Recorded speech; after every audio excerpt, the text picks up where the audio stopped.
Hi, I'm Susan Brown, and welcome to Bridging the Capital Access Gap. In this module, we're looking at the differences between startups and existing businesses in this area of applying for and qualifying for a business loan. What we're going to review in this module is the reasons why existing businesses look stronger to lenders and why startups are harder to finance, and then give you some ideas for clients that are startups or at this stage don't qualify for loans. So why are existing businesses easier to finance? Lenders like historic numbers, and existing businesses, especially if their numbers are strong, have historic numbers to show to prove their cash capacity and their business management experience. You can start to demonstrate patterns of growth when you have a history. You can show sales went up from year 1 to 2 and 2 to 3. Lenders love to see that. You're more likely to have a strong credit history if you've been running a business successfully for many years, because chances are you've accessed some credit at some point and have paid it back properly. They love financial statements. They like profit and loss statements and balance sheets, clean tax returns, all of that. The longer someone is in business, the more likely they're going to have those kinds of documents. And generally, because lenders don't like projections, if you've got a strong history and you can show growth patterns and you've got financials and all these things, you don't need a projection to qualify for a loan. So these are all the reasons why existing businesses are much better positioned to qualify than startups. And here are a few more things that existing businesses may have that put them in a very good light with lenders. Again, years of business experience, but especially if they've weathered an economic downturn. You know, there was a financial crisis in 2008, 9, 10, and there's been another one from COVID.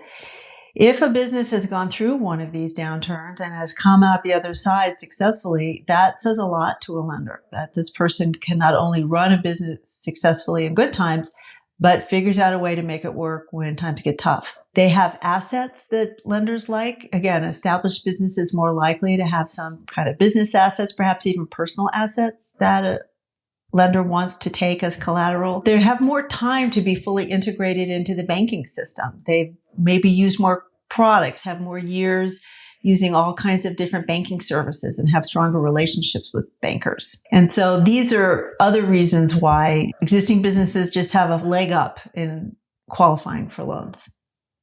So let's turn our attention to startups and why it's harder to finance startups. But let's talk first about what is a startup. Most of the CDFIs, the mission-based lenders I worked with, thought of a startup as any business that had less than 12 months of sales. But again, talk to the lenders in your area and see what their definition of a startup is. And let's look at the realities of a startup. If they're truly starting up, they either have no numbers to show about their performance, or they only have a few months of numbers to show. So not much of a track record. Usually startups or very young businesses really don't have bookkeeping systems in place. They may not have checking account systems in place. All that kind of documentation and processes around money are still in formation, so they don't have things to show in that area. They may have fewer or less valued assets. They haven't built up much wealth and retained earnings yet in the business. Again, they may not have participated in banking much. They may not have used many loan products or don't have established banking interactions. They haven't had a lot of profitable history to just demonstrate their management and business acumen. And again, they may rely on projections to demonstrate cash capacity, and that's always going to be weaker to a lender than looking at historical performance.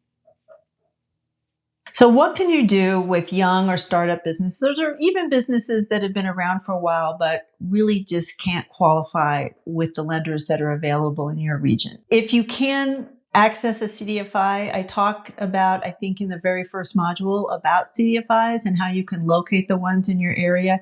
They are mission-based lenders. They have to serve low and moderate income communities, and they have different standards and practices than conventional lenders. So if you can do that, that's wonderful. You can also help them use personal sources of debt. That is the American way. Most American businesses are started with personal sources of debt. For example, personal credit cards or a home equity loan or a second mortgage. These are all standard ways that people access capital to start businesses. Crowdfunding is a possibility with certain businesses, especially those that have a large social media following or somehow have already developed some kind of base. I worked with a guy who was a brewmaster at and worked as an employee for somebody and got a huge following for his various, brew recipes, beer recipes. And when he decided to go out on his own, he literally had hundreds of people who were ready to follow him to his own business because they liked his beer so much. That kind of business is positioned even as a startup to do a rewards-based crowdfunding campaign, for example, and raise capital. NerdWallet, Investopedia, I have some links in this slide where you can learn more about crowdfunding. And we also have a handout for you about crowdfunding. It's a fairly big endeavor to do successfully, especially if you want somewhat significant amount of capital, but it's possible if you've got the right kind of client with the right kind of following. So check out some of those resources and see what you think if those options are right for your client. So other ideas for your startups that aren't ready to access a small business loan: savings, day job, spouse's job. Again, just looking at all the sources of ways you can get money together at this point to get the business launched. Sell an asset. They have an old piano in the house they're not using, or I don't know, anything that they've got in the house that maybe they don't need right now is a possible sale to finance the business. Bootstrapping is the tried and true way that businesses are launched in our country. You are the chef, the cook, and the bottle washer. You play all the roles. And instead of hiring, you do it yourself. Instead of buying something new, you rent or lease or used. There's just all these different, you work out of the garage, out of the basement instead of getting a commercial space. All those ways you can cut corners on overhead in order to, make it work at the beginning. Love money there. It's not what you think. It means just a loan from a family or a loved one. Families support each other all the time in startups. And there's certain types of cultures and communities in the United States where this is very common for family to support each other. And the other idea is that you do sometimes get folks who are in startup mode who are thinking very big, which is wonderful. But sometimes it's helpful to talk them down and say, hey, can we take a phased approach to this project? Because we can't go to level 10 right away. We maybe have to go through some stages to get where your vision is down the road.